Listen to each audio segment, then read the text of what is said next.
Alright, tubes. Yeah, we got this running, and we're tickled silly the way it runs. I mean, the thing runs great. And now it's time to work the bugs out. You know, one thing we wanted to do was, we do still want to take the jug or the cylinder head, and see the exhaust is coming right out to the intake here. We want to turn that around, so we're going to see if it'll run just by turning it. If it won't, then we'll have to modify it a little bit. But that's no problem. And another problem was the heat. You know, I mean, the head got up to 300 degrees. And these originally ran with a little fan on them. And we knew we're going to have to get some kind of fan. So I've been looking. And I found this. Is an old evaporator fan. Of probably some kind of refrigerator or something. But I bought it at a flea market. It's funny, it was in a box, has all instructions and everything. It almost looks new, but I looked at it close before I even bought it, and I could tell it wasn't new. I even asked the guy, says it run? He says, yeah. So I tried to talk him down. I says I wasn't interested in the motor or anything like that. I said I just need that little fan. But he said it ran. And I hooked it up to electricity right now, and this thing don't run, so. When you buy something at a flea market, always think the worst. I unscrewed that already.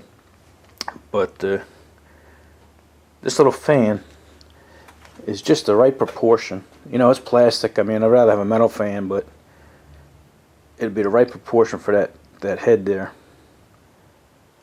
And I can mount it either way, front or back. Even if I can only mount it one way, I could always crisscross the rubber band or the O-ring, whatever, to make it run whichever direction I want.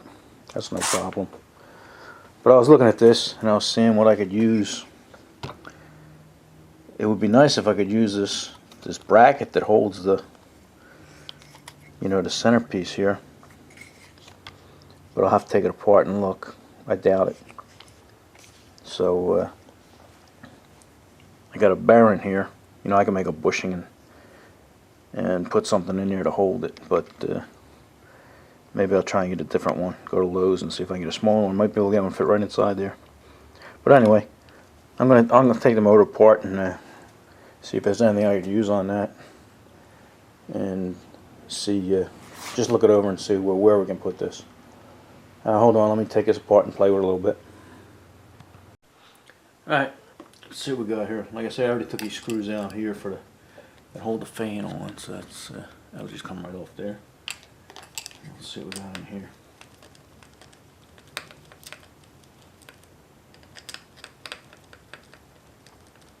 Yeah, it's got a nice little plate there to hold the fan, so it'd be nice if we can use this bearing or whatever they got. Oh, they're pretty long, huh?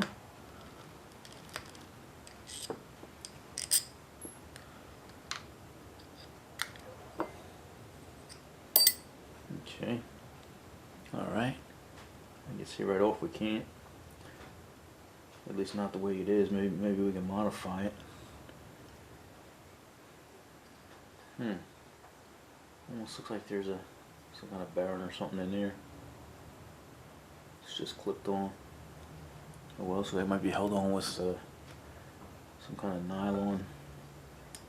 nylon bushing or something. I don't know. But see the way it's. If I just use that, see this right here. This uses a bearing in the back to hold everything square and steady, and I'm not going to have that. I'm just going to have something like this. Okay. Let's see what I can take apart without breaking.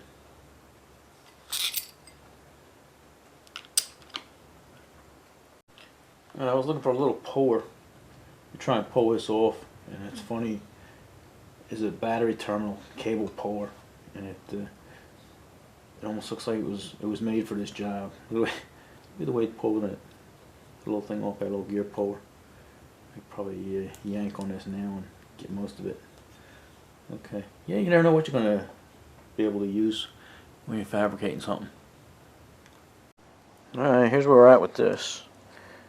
I was able to save the shaft and the holder there, which is good. You know, that'll hold the blade straight and everything. And even this is the original holder for the front of it. And this bearing I have is just slightly too big to fit in there. So I'm thinking maybe this looks like it's whatever's in there. I don't know. I'm gonna take it apart, but it's held in. Has these little tabs. So I'll take that out, and maybe I can get a bearing to fit inside there. Epoxy it in there, and no matter what size this hole is, I can put a bushing in there or something to hold the shaft. So I might be able to use that to hold, come over here. Another problem I was looking at is the thickness of the inside of here. It looks like about an inch or so, but I got the fan is on backwards right now just for demonstrating purposes. But that would cover just about the center of the thing there, so most of the air would be going off to the sides, you know. And I did plan on mounting it on the center, but now I think I might have to mount it off to the side. That way just one of the blades will be blowing the air directly on the center of the cylinder there, which is probably good, because then I know I can line it up to the pulley down there, you know. I can go all the way to here, over here, no matter where it's at, and it'll still look okay, you know, with that off to the side. So let me put this in a drill and see what kind of RPMs, what it feels like, what kind of air it blows. Alright, I got you guys mounted in the rafters, and I tried this out, and we're not getting very much air.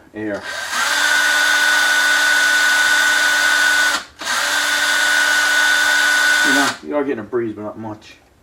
Now the engine ran at about 700-800 RPM, so this will tell me how fast I have to do and what kind of pulley I have to put on there, what kind of ratio.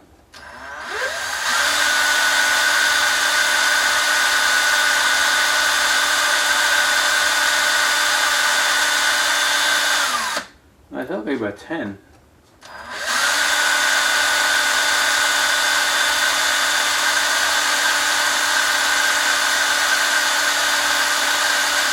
About 11,000 RPM.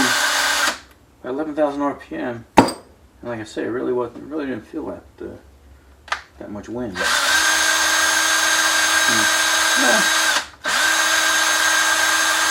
I guess a good bit. So we know the fan's going to have to go twice as fast as the engine or the pulley there. So we'll have to figure out what kind of ratio we want to put on there and what kind of pulley we want to put on there. Okay, that's something else I'll probably have to bake now, pulley. Alright. Alright. Yeah, at 600 you don't have much, or 700. That's about there.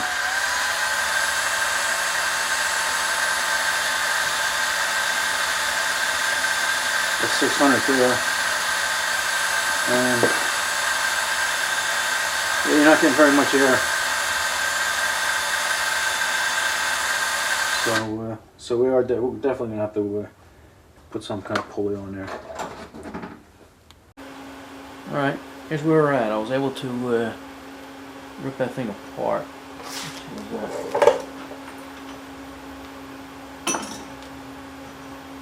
This is what was inside of it here. Had this little foam.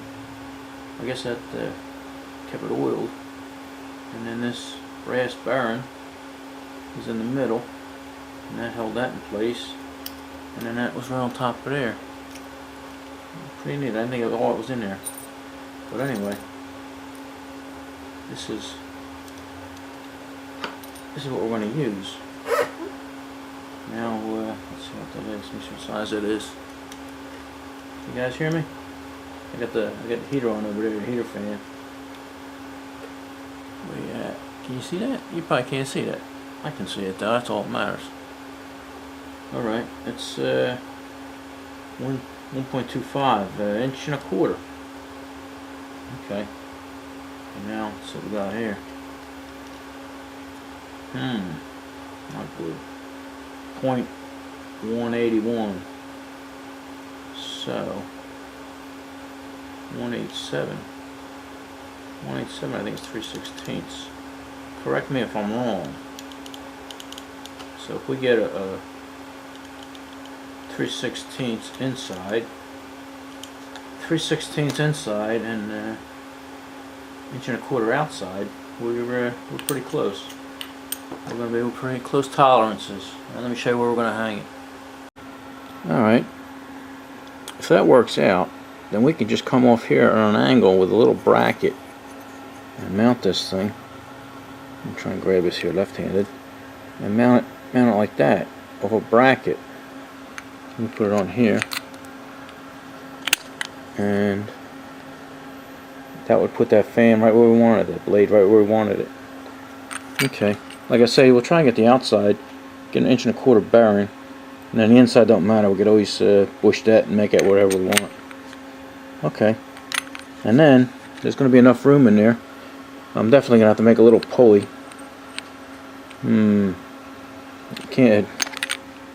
Can't make it much bigger than this right here, or else it'll interfere with our fan. So we'll see. We'll see how it works out. Alrighty. At least you got an idea of what we're trying to do here. Alright. Enough of this.